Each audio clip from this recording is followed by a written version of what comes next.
Welcome to my channel. சும்மா அவரை பற்றி பேசி பேசி போர் அடிக்குதுங்க. சில கமெண்டர்ஸ் எல்லாம் எதுக்கு அவரை பற்றியே வீடியோ போடுறேன்னு கேட்டுறாரு. அதனால் நான் இந்த வீடியோவில் அவரை பற்றி சொல்ல மாட்டேன். ஓகே, விஷயத்துக்கு வருவோம்.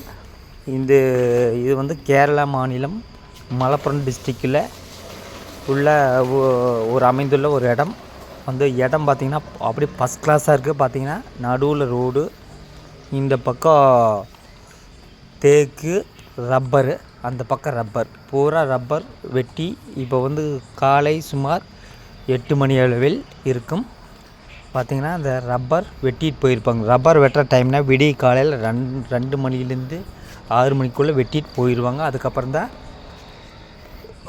பால் ஒழுகி சுமார் ஒரு 10 மணி வரைக்கும் 3 மணி நேரம் பால் ஒழுகு. அதுக்கப்புறம் தான் எடுப்பாங்க. பார்த்துங்க, ரோடு எவ்வளோ ஒரு அழகாக இருக்குது. இந்த மாதிரி இடத்த நீங்கள் பார்த்துருக்க மாட்டேங்கிறீங்க.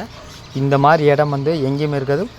மலப்புரம் டிஸ்ட்ரிக்டில் மட்டும்தான் இந்த மாதிரி ரப்பர் அதிகமாக விளையிற இடம். பார்த்திங்கன்னா மலப்புரம் டிஸ்ட்ரிக்டில் பாருங்கள், பைக்கில் வந்துட்டுக்கிறாங்க. இந்த பக்கம் பார்த்திங்கன்னா ரோடு, அந்த பக்கம் தேக்கு, ரப்பரு ஃபுல்லாக மறந்தால் பார்க்குறக்கு அவ்வளோ அட்டகாசமாக இருக்க. ஒரு சினிமா ஷூட்டிங்கில் வர்றதை போலவே இருக்குது. ஃபஸ்ட் கிளாஸாக இருக்குது. நான் காலையில் ஒரு 7 மணிக்கு ஷூட் பண்ணனால இப்படி இருக்குது. அதுக்குள்ளே ரப்பரு ஒரு ஆள்னால வெட்ட முடியாது. 2 பேர் வச்சுருப்பாங்க. ஏன்னா ஒருத்தர் வெட்ட முடியாது. கிட்டத்தட்ட 2000 மரம் இருக்குது. ஒருத்தர் இவ்வளோ மரத்தை வெட்ட முடியாது. அதனால் 2 பேர் இருப்பாங்க. அது காலையில் 2:30 மணிக்கே வெட்டுறக்க ஆரம்பிச்சிருவாங்க. பாருங்கள், சூப்பராக இருக்குது. இடம் பார்க்குறக்கு அவ்வளோ ஒரு பிரமிப்பாக இருக்குது. அதெல்லாம் பார்த்திங்கன்னா தேக்கு மரம், அந்த பக்கம் இருக்கிறது ரப்பர் மரம். ரோடு, நடுவில் ரோடு.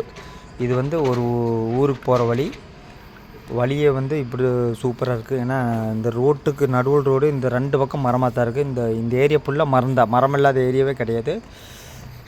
ஓகே.